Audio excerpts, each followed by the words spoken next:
The day my sister, Lila, left for Bali, the air in our small Ohio town felt heavier than usual. It was a crisp autumn morning, the kind where the leaves crunched underfoot and the sky hung low with gray clouds. Lila stood at the edge of our driveway, her backpack slung over one shoulder, her eyes bright with a kind of reckless hope I hadn't seen in years. She was 38, 2 years younger than me, but in that moment, she looked like a teenager chasing a dream. "I need this, Clara," she said, her voice trembling with conviction. "I need to find myself." Her 2 kids, Sophie and Max, clung to her legs. Sophie, 10, with her mother's wild curls, was sobbing quietly. Max, 7, didn't fully understand, but his wide eyes followed Lila's every move. I stood behind them, arms crossed, trying to keep my face neutral. I wanted to scream, to shake her, to demand how she could leave her children for some vague quest for self-discovery. But I didn't. I never did. Lila was my little sister, the dreamer, the one who always chased the horizon while I stayed grounded, picking up the pieces.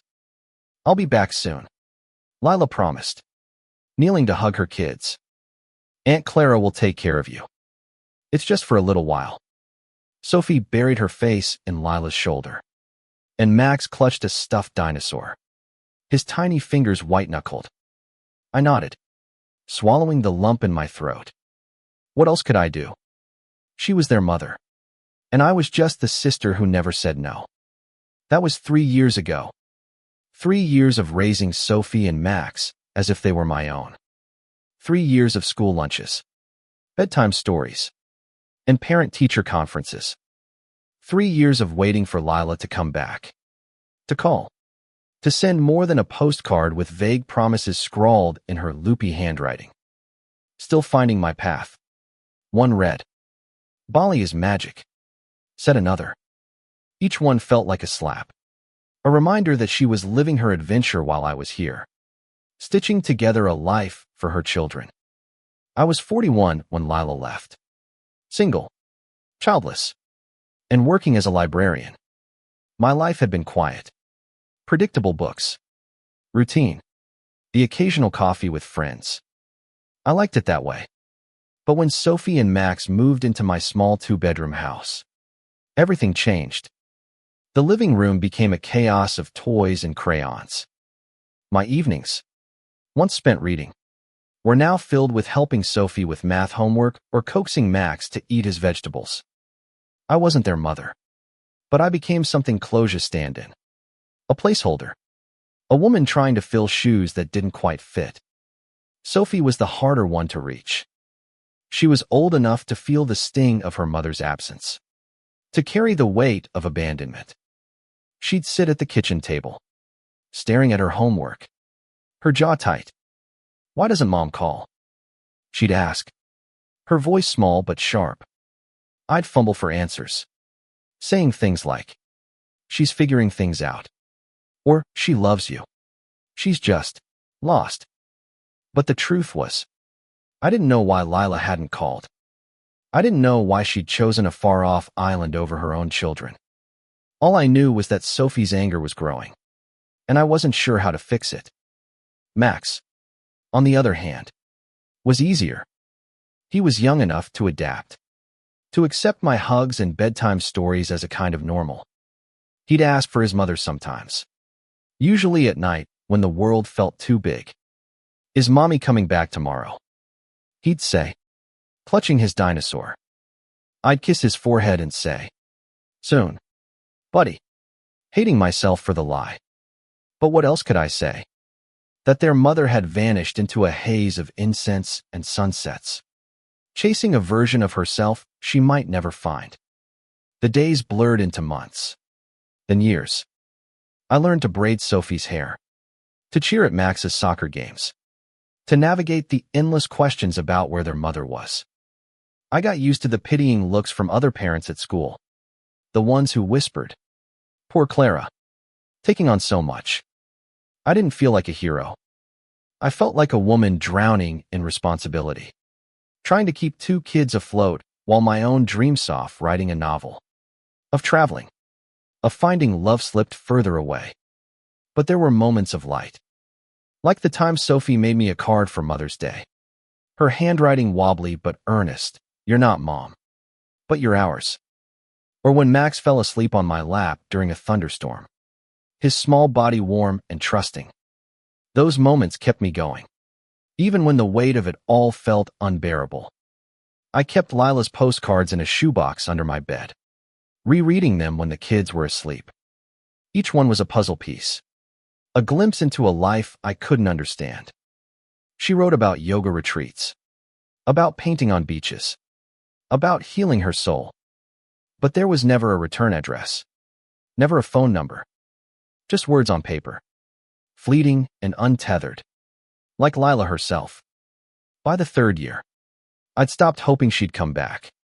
I'd built a life for Sophie and Max, a fragile but steady one. We had routines, traditions, Friday pizza nights, summer trips to the lake. I wasn't their mother, but I was their family. And maybe, I thought, that was enough. Then the phone rang. It was a Tuesday night. The kids already in bed. I was grading papers at the kitchen table, a glass of wine untouched beside me. The number was unfamiliar, an international code I didn't recognize. My heart lurched. I answered, my voice cautious. Hello. Clara. The voice was faint, crackly, but unmistakable. Lila.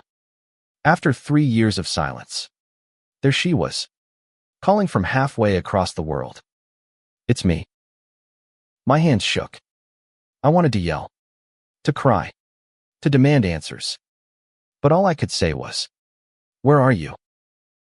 Bali, she said, her voice soft, almost apologetic.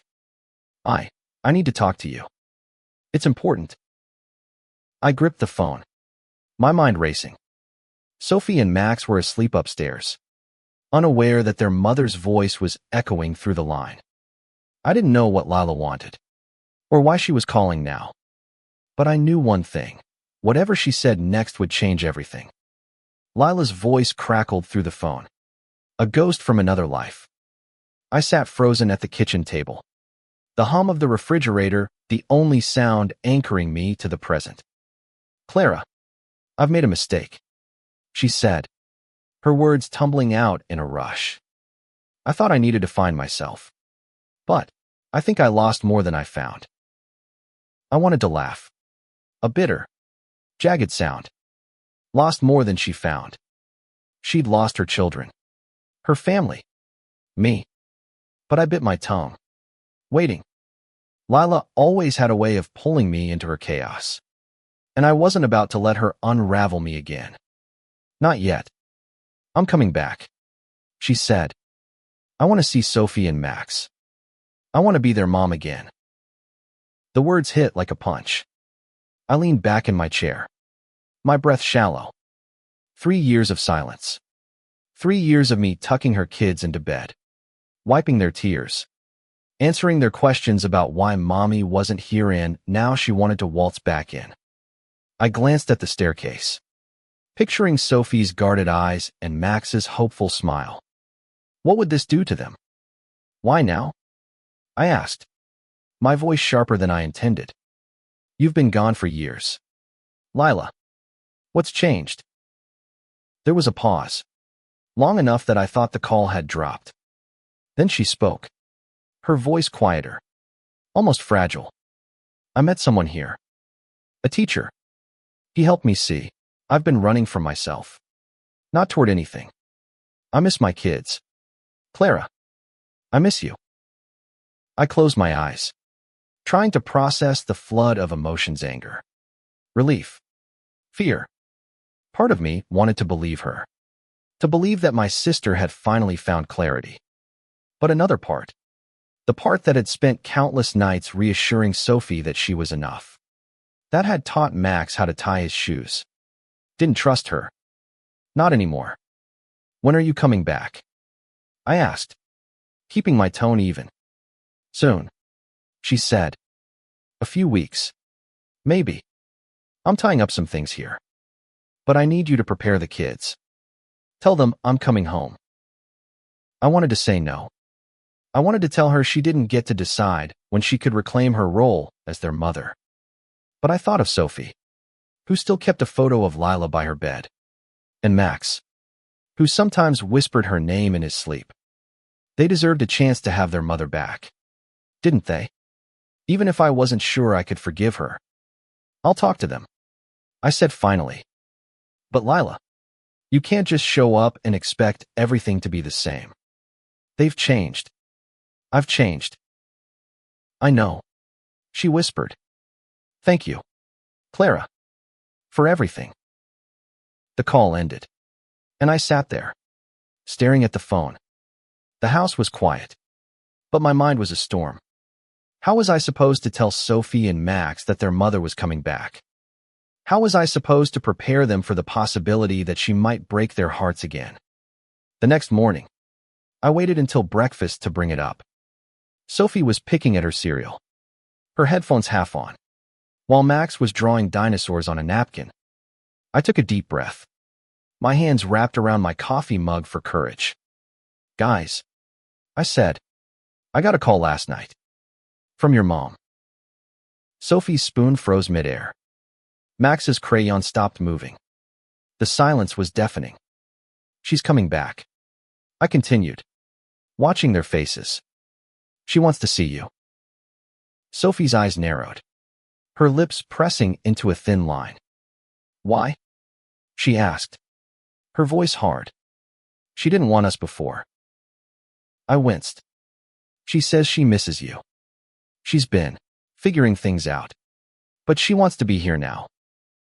Max looked up, his eyes wide.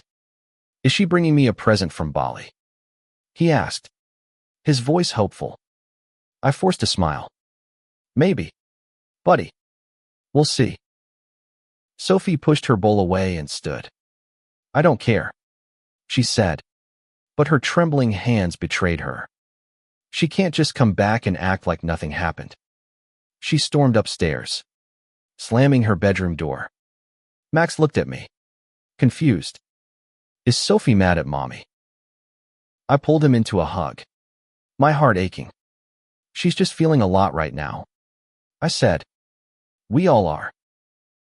The next few weeks were a tightrope walk. Sophie withdrew, spending more time in her room, blasting music through her headphones. Max, meanwhile, was a bundle of nervous excitement, asking every day when his mom would arrive. I tried to keep things normal: school, homework, pizza nights, but the air in the house felt charged, like the calm before a storm. I started preparing the kids in small ways. I showed them Lila's old postcards, trying to paint a picture of her time in Bali without glorifying it. I told them stories about their mom when we were kids, how she'd climb trees fearlessly, how she'd always dreamed of seeing the world. I wanted them to know her, but I also wanted them to understand that her absence wasn't their fault. At night, when the kids were asleep, I'd sit with Lila's shoebox of postcards, rereading her words. I tried to imagine her in Bali, surrounded by rice fields and temples, searching for something she couldn't name. I wanted to be angry, to hate her for leaving me to pick up the pieces. But I couldn't. She was my sister, and somewhere beneath the hurt, I still loved her. One evening, as I tucked Max into bed, he grabbed my hand. Aunt Clara, when Mommy comes back, will you still live with us? The question caught me off guard. I'd spent 3 years building a life around these kids, but I hadn't thought about what would happen when Lila returned. Would I go back to my quiet librarian life? Could I? Of course I'll be around, I said, kissing his forehead. I'm not going anywhere. But as I turned off his light and closed the door, I wasn't so sure. Lila's return was a wild card, a disruption to the fragile balance we'd built. And deep down, I knew that when she walked through that door, nothing would ever be the same. The weeks before Lila's return stretched like an eternity.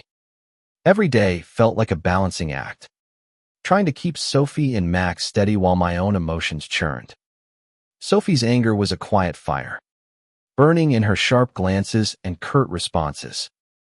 She'd stopped asking about her mother, but I caught her staring at Lila's photo sometimes, her expression unreadable.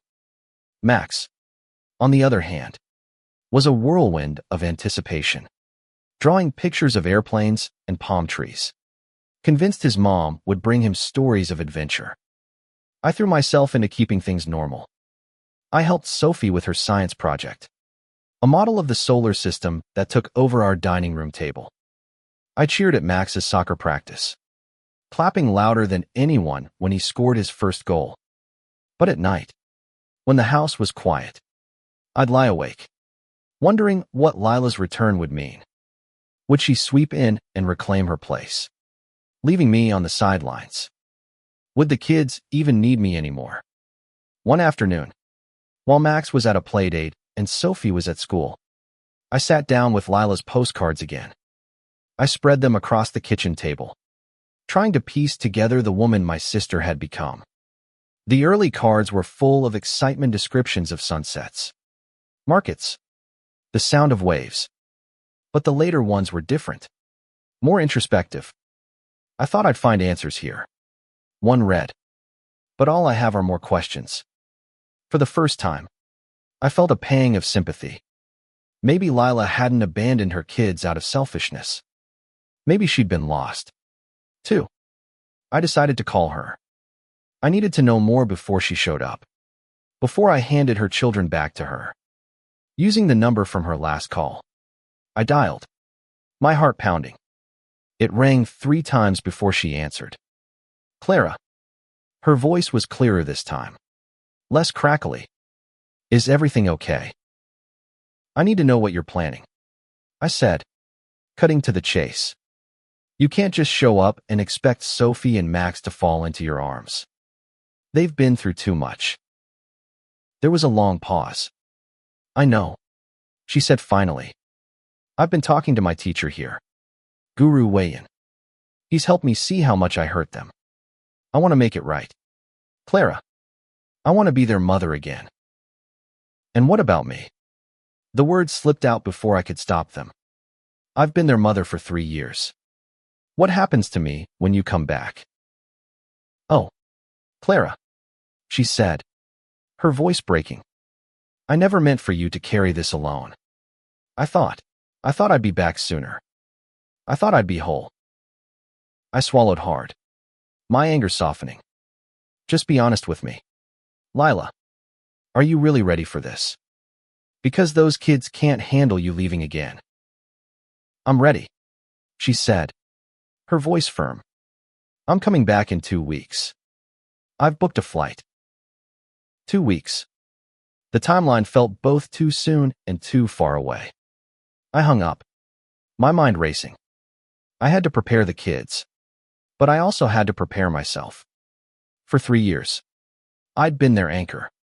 What would I be when Lila returned? I started small, weaving Lila into our conversations. I told Sophie about the time Lila and I built a fort in our backyard, how she'd insisted on decorating it with flowers. I showed Max a postcard with a picture of a Balinese temple, explaining how his mom had seen places like that. Sophie listened quietly, her guard still up, but Max soaked it up, his eyes bright with wonder. One evening, Sophie came to me while I was washing dishes. Aunt Clara, she said, her voice hesitant. When Mom comes back, will she stay? I dried my hands and turned to her. Her eyes were wide, vulnerable in a way I hadn't seen in months. I hope so, I said honestly. But no matter what, you've got me. Always. She nodded, then hugged me, her arms tight around my waist. It was the first time she'd hugged me in weeks. And I held on, fighting back tears. The day before Lila's flight, I took the kids to the park. Max ran ahead, chasing a butterfly, while Sophie lagged behind, kicking at pebbles. I sat on a bench, watching them, my heart heavy with what was coming. I'd spent 3 years building a life for these kids, and now I was about to hand it back to someone who might not be ready to carry it. That night, I tucked Max into bed, reading him his favorite dinosaur book. When I finished, he looked up at me, his eyes serious. "Aunt Clara, will Mommy love us like you do?" The question broke something in me. I brushed his hair back, forcing a smile. "She loves you so much," I said. "She's just been away for a while, but she's coming back to show you." He nodded, satisfied, and closed his eyes. But as I turned off the light, I wondered if I was lying to him. I wondered if Lila could love them the way they needed, the way I had. The next morning, I woke to a text from Lila. "Flight delayed. We'll call when I land." My stomach twisted. A delay wasn't a big deal, but it felt like a crack in the foundation of her promise. I didn't tell the kids. I couldn't bear to see Sophie's hope flicker or Max's excitement dim. Instead, I took them to the library, my safe haven. Sophie buried herself in a book, while Max colored in the children's section. I watched them, my heart aching with love and fear. Tomorrow, Lila would be here. Tomorrow, everything would change. But as I sat there, surrounded by the quiet hum of the library, I realized something. No matter what happened, I wasn't just their aunt anymore. I was their family, their constant. And no one, not even Lila, could take that away. The airport was a blur of noise and movement, travelers rushing past with suitcases and tired eyes. I stood by the arrivals gate, Sophie on one side, Max on the other. Sophie clutched her backpack, her face a mask of indifference, but her fingers betrayed her, twisting the strap nervously. Max bounced on his toes, holding a handmade sign that read, "Welcome home, Mommy," in wobbly crayon letters. I tried to prepare them for this moment, but standing there, waiting for Lila, I felt unprepared myself. Her flight had landed an hour ago, delayed but finally here. I scanned the crowd, my heart pounding. Then I saw her, Lila, stepping through the gate, her hair longer and streaked with sun, her skin tanned, a woven bag slung over her shoulder. She looked different, older somehow, but her smile was the same, wide and unguarded. When she spotted us, her eyes filled with tears. "Sophie, Max," she called, her voice breaking as she hurried toward us. Max dropped his sign and ran to her, throwing himself into her arms. She knelt, pulling him close, her laughter mixing with sobs. Sophie stayed rooted beside me, her arms crossed. I touched her shoulder, but she shrugged me off, her eyes fixed on her mother. Lila stood, still holding Max, and looked at Sophie. "My girl," she said softly, reaching out. Sophie flinched but didn't pull away when Lila hugged her. It was a stiff, awkward embrace, and when Lila let go, Sophie's face was unreadable. "Clara," Lila said, turning to me. Her eyes were bright with gratitude and something else, guilt. "Maybe." She hugged me, and for a moment, I let myself feel the familiar warmth of my sister. But it was fleeting. Too much had happened. Too much had changed. The drive home was quiet. Max chattered about school and soccer, oblivious to the tension. Lila listened, nodding and smiling, but her eyes kept darting to Sophie, who stared out the window, silent. I gripped the steering wheel, trying to focus on the road instead of the storm brewing in my chest. At home, Lila marveled at the house. "Now there's two." She ran her fingers over the photos on the fridge, the drawings Max had taped to the walls. "You've made a home for them," she said, her voice thick. "Thank you, Clara." I nodded, not trusting myself to speak. I wanted to believe her gratitude, but part of me resented it. I hadn't chosen this life. It had been thrust upon me. And now she was here, ready to reclaim it all. That night, I let Lila tuck the kids into bed. I stood outside Max's room, listening as she read him his dinosaur book, her voice soft and halting, like she was relearning how to be a mother. When she came out, she looked at me, her eyes searching. Sophie wouldn't let me read to her. She said quietly. She said she's too old. She's been through a lot. I said, keeping my tone neutral. Give her time.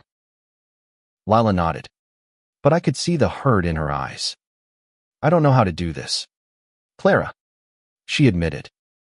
I don't know how to be their mom again. You'll figure it out, I said, but my words felt hollow. I wasn't sure she could. The next few days were a dance of awkward adjustments. Lila tried to slip into our routines, but it was like she was wearing a costume that didn't fit. She burned the pancakes one morning, laughing it off until Sophie snapped. Aunt Clara never burns them. She tried to help Max with his homework, but he got frustrated when she didn't know the math the way I did. Each misstep seemed to widen the gap between her and the kids. And I watched, torn between wanting her to succeed and fearing what it meant for me. Sophie was the hardest. She kept Lila at arm's length, answering in monosyllables, avoiding her touch. One evening, I overheard them in the living room. Lila was trying to talk about Bali, showing Sophie photos on her phone. It's so beautiful there, Lila said. Maybe one day we can all go. Why didn't you take us with you? Sophie asked, her voice sharp. You left us here. You didn't even call. Lila faltered. I thought I needed to fix myself first. I wasn't a good mom back then. And you think you are now? Sophie shot back. She stormed upstairs, leaving Lila staring at the floor. I wanted to comfort her, but I didn't. I was angry too, though I'd never admit it. Instead, I busied myself with dishes, trying to ignore the ache in my chest. The turning point came a week later. Max had a soccer game, and Lila insisted on coming. She cheered loudly, her voice carrying over the field. And Max beamed, waving at her after every play. For the first time, I saw a spark of connection between them. After the game, he ran to her, not me, and she lifted him up, spinning him around. Sophie watched from the sidelines, her expression softening just a fraction. That night, Lila sat me down after the kids were asleep. I know I messed up, she said, her hands twisting in her lap. I know I left you with everything, but I'm here now, and I want to make it work. Can you help me? I looked at her, my sister, the woman who'd broken my heart and the kids, but was still family. I'll help, I said, but you have to show up. Every day? No running. She nodded, tears in her eyes. No running. For the first time, I believed her. But as I went to bed, I couldn't shake the feeling that this was only the beginning. Lila was back, but the real challenge rebuilding a family was just starting. The weeks after Lila's return were a slow, unsteady climb. She was trying, God. She was trying, but every step forward seemed to come with a stumble. She'd make breakfast, only for Sophie to eat in silence, her eyes fixed on her plate.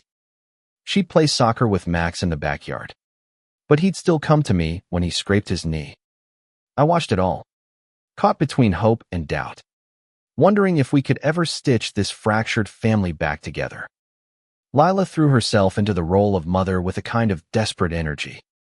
She signed up to volunteer at Sophie's school, helped Max build a model rocket, even tried to revive our old Friday pizza nights. But the kids were cautious, especially Sophie. She'd built walls around her heart, and Lila's eager affection seemed to bounce off them. I couldn't blame her. Trust, once broken, doesn't mend overnight.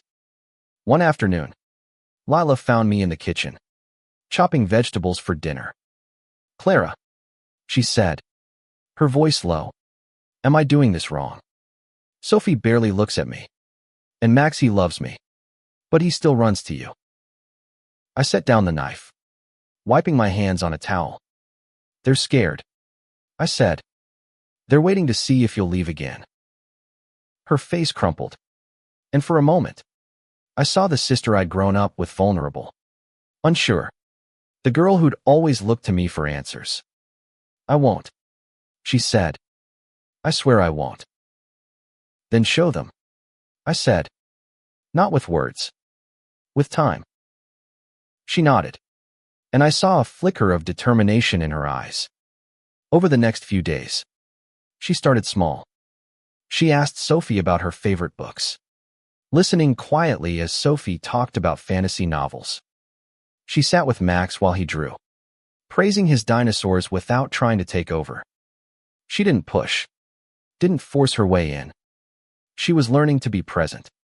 And slowly, the kids began to soften. One evening, I came home from the library to find Lila and Sophie at the dining table, working on Sophie's science project. They weren't talking much, but there was a quiet rhythm to their movements, Lila handing Sophie a paintbrush, Sophie nodding in thanks. It was small, but it felt like progress. Max was easier. He'd always been quick to love, quick to forgive. One night, he climbed into Lila's lap while we watched a movie, resting his head on her shoulder. I saw her blink back tears, her arms tightening around him. Later, she whispered to me, I forgot how good this feels. But there were still rough patches. Sophie had moments of anger, lashing out when Lila tried too hard. You're not my mom, she shouted once, when Lila suggested a family trip to the zoo.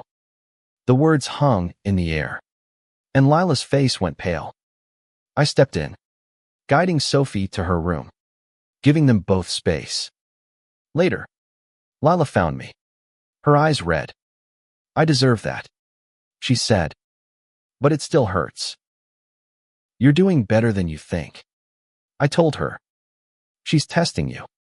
Keep showing up. And she did. Lila started leaving notes in Sophie's lunchbox. Little messages like, I'm proud of you, or can't wait to hear about your day. Sophie never mentioned them, but I noticed she stopped throwing them away.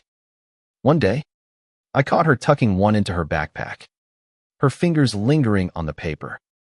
For me, the adjustment was harder than I'd expected. I'd been the center of the kids' world for so long that stepping back felt like losing a piece of myself.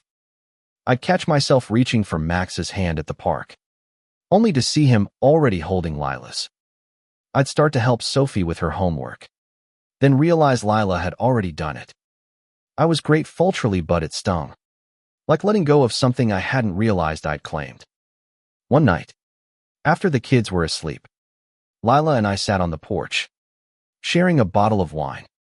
The air was cool, the stars sharp above us.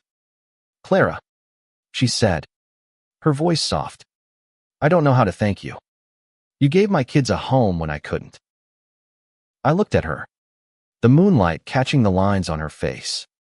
She looked older, but not just from time. There was a weight to her now, a gravity she hadn't had before. They're my kids too, I said quietly. Not just yours. She reached for my hand, squeezing it. I know. And I'm not here to take that away. I want us to do this together. Her words settled something in me, a fear I hadn't named. For the first time, I saw a future where we could share this, where I didn't have to choose between being their aunt and letting Lila be their mother. The real test came a month later. Sophie's school was holding a talent show, and she'd signed up to read a poem she'd written. She hadn't told Lila, only me, and I'd helped her practice in secret. The night of the show, Lila sat beside me in the auditorium, her hands clasped tightly in her lap. When Sophie took the stage, her voice steady but soft, I felt Lila tense beside me. The poem was about a girl who felt invisible, waiting for someone to see her. It was raw, heartbreaking, and I knew it was about Lila's absence. When Sophie finished, the room was silent for a moment before erupting in applause. Lila was crying, her hand pressed to her mouth. After the show, Sophie came to us, her eyes searching Lila's face. "Did you like it?" she asked, her voice small. Lila knelt, pulling her into a hug. "It was beautiful," she said. "I see you, Sophie. I'm here now." Sophie didn't hug her back, but she didn't pull away either. And in that moment, I saw the first real crack in her walls. 6 months after Lila's return, our house felt different, not better or worse. Just different. The rhythms we'd built over 3 years had shifted, making room for Lila's presence. It wasn't perfect. There were still arguments. Moments when Sophie's anger flared or Max's confusion surfaced. But there were also mornings when Lila made pancakes without burning them. Evenings when Sophie let her braid her hair. Nights when Max fell asleep in her arms. We were becoming a family again. Not the one we'd been, but a new one, stitched together with effort and time. Lila found a job teaching yoga at a local studio. Her time in Bali, now a skill she could share. She'd come home with stories of her students, her eyes bright in a way I hadn't seen since we were kids. She was trying to rebuild her life, not just as a mother, but as a person, and I admired her for it, even if I didn't always say so. Sophie was the slowest to come around, but the changes were there, subtle but real.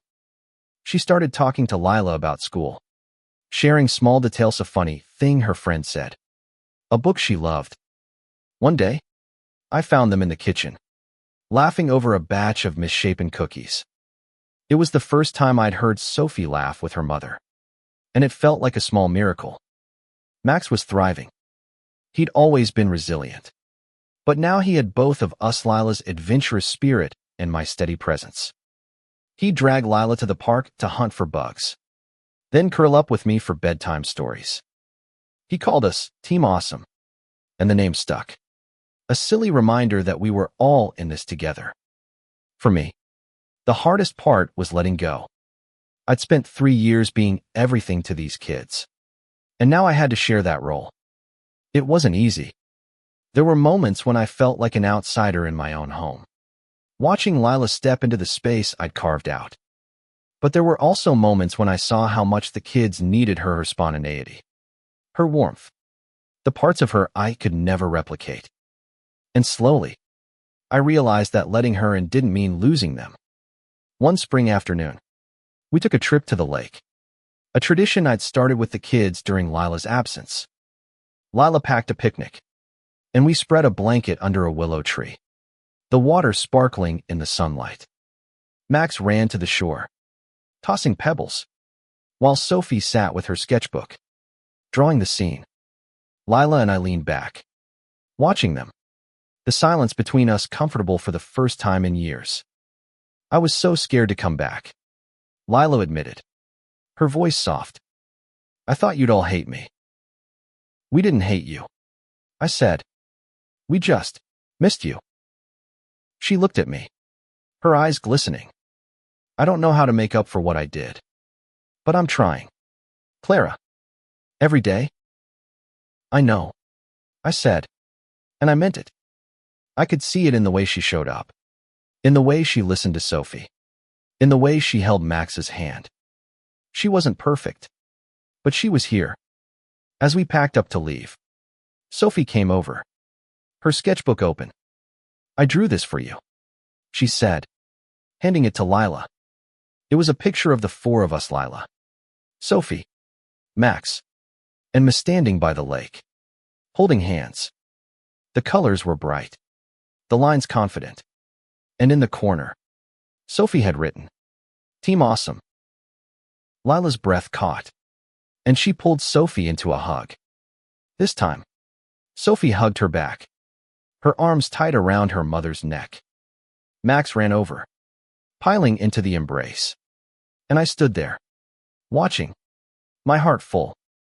Later that night, after the kids were asleep, Lila and I sat on the porch again, the the stars above us like a promise. Clara, she said, I want you to start writing again. You put your dreams on hold for us. It's time you got them back. I looked at her, surprised. I hadn't told her about the novel I'd started years ago, the one I'd abandoned when the kids came into my life. How did you know? I asked. She smiled. You're my sister. I know you. For the first time in years, I felt a spark of possibility. Maybe I could write again. Maybe I could find a piece of myself I'd set aside. But as I looked at Lila, at the kids sleeping upstairs, I realized that this our messy, imperfect family was my dream too. The call from Bali had changed everything, just as I'd feared. But it hadn't broken us. It had given us a chance to rebuild, to become something stronger. Lila was back, not as the mother she'd been or the one I'd tried to be, but as someone new, someone who was learning alongside us. As we sat there, the night wrapping around us, I knew we'd be okay. Not because we had all the answers, but because we had each other. And that, I thought, was enough.